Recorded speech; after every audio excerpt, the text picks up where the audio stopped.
we'll be going on our road trip. Yeah. So We're heading west to find gold. And hopefully more fun snow. More fun snow? What? Just cut that part out. That's not in English. Snow that is more fun. I guess we'll have more fun in the snow. I guess we'll have a blooper section. Our trek out west took 3 days, traversing a little over 1,400 miles and totaling around 23 hours. The first leg was going from Chicago to Des Moines, the Iowa state capital. This trip was roughly 330 miles and 5 hours. We saw a lot of wind turbines, which made us think about getting an electric car in the future. Took a lot of cake breaks for Ziggy and Aubrey. And we also learned a lot about the Iowa state symbols, like the wild rose is the state flower, the state tree is the oak, and the state nickname is the Hawkeye State. Please comment below if you have any recommendations for cool sites and destinations in Iowa. This was also our first family road trip together, so we did a lot of prep, like getting the dogs booster seats and seatbelts for the car. For our trip, we looked for dog-friendly Airbnb and hotels, which brought us to this adorable one-bedroom apartment, which is named after the host's dog, Etta.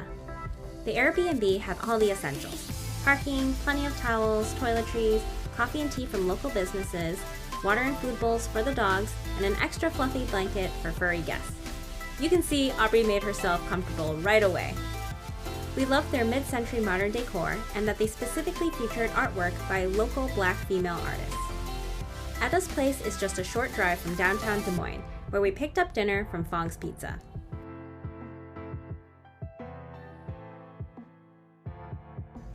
Day 2 of the road trip was our longest drive yet, covering 650 miles, around 9.5 hours from Des Moines, Iowa to Fort Collins, Colorado. Ziggy and Aubrey seems to be really enjoying the road trip, probably because of the frequent kick breaks and the regular rest stops so they can stretch our legs. They also really enjoyed all of our sing-alongs and marking and sniffing all the cool sights along the way.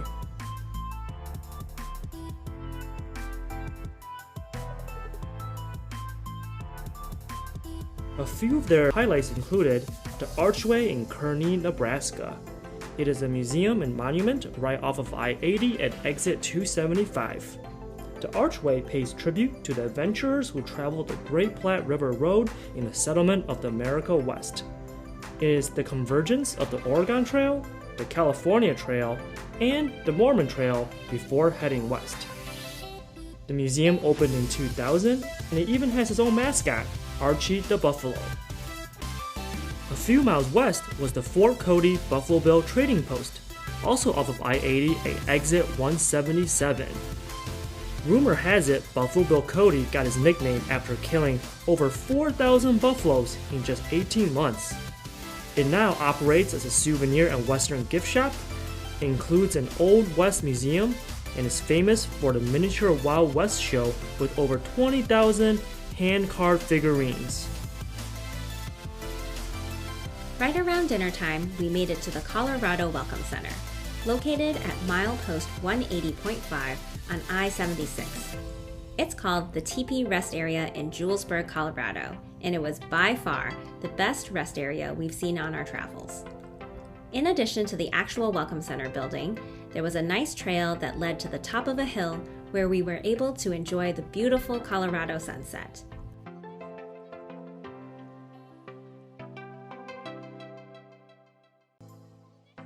The dogs love sniffing around the trails and getting some exercise after a long day in the car. They even got to enjoy their dinner inside of a teepee. It was the perfect little break before we got back on the road. We had about 2 more hours of driving to the Hampton Inn in Fort Collins. Even though this was their first hotel experience, Ziggy and Aubrey seemed to have no problem living the sweet life. The last leg of our road trip is from Fort Collins to Park City, covering 435 miles, a little over 7 hours. We'll be traversing a bit north, drive around the Rockies via Wyoming. There's a crosswind advisory in Wyoming, about 60 to 80 miles per hour crosswinds. So they've decreased speed limit to about 50 miles per hour. The roads are covered in patches of snow here and there, and you're driving essentially nice, easy, normal semi-trucks. A little bit different than what we experienced, but all in all, just a unique, different experience, which that's all part of taking a road trip. When the weather finally cleared up, we got to drive without white knuckling the steering wheel, and we got to enjoy the scenic drive.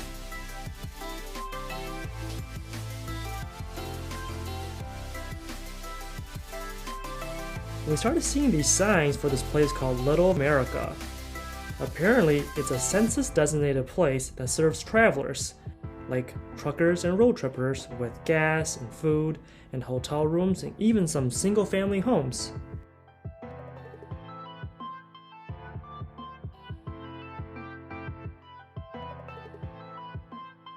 In the afternoon, we actually tracked down a Mickey D's for lunch so we can add to our Pokemon collection and try out their new spicy chicken sandwich, before entering Utah, where life is elevated.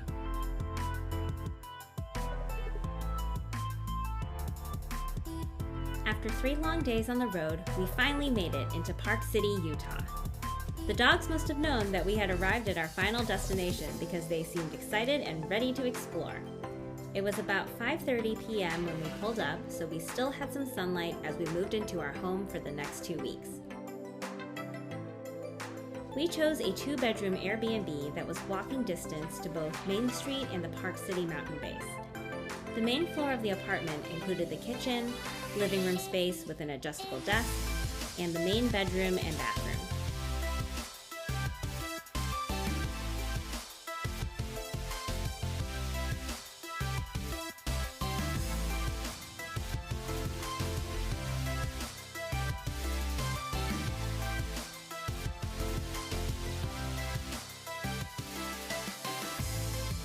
Up the spiral staircase, we had another room with a pull-out couch, which we used as a second office for the days we worked remotely.